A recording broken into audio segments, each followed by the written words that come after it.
Z kusu klacku. Krásná stolní lampička. Nejprve jsme si vyvrtali díry, kudma povede elektrika. Celý jsme to lehce obrousili, nebylo potřeba to brousit moc. No a teď jsme si uřízli podstavec, na kterým bude klacek stát. Trošku jsem tomu upravil tvar, aby to vypadalo líp.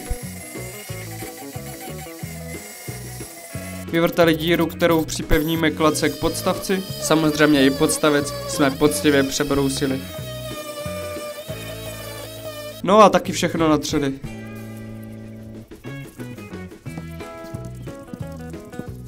Jakmile už to zaschlo, stačí jenom protáhnout kabel.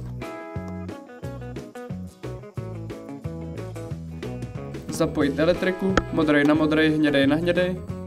Připevnit klacek k podstavci. Nasadit žárovku a je to hotový. Pokud se ti moje tvorba líbí, tak tady dej odběr, like a sdílej to dál.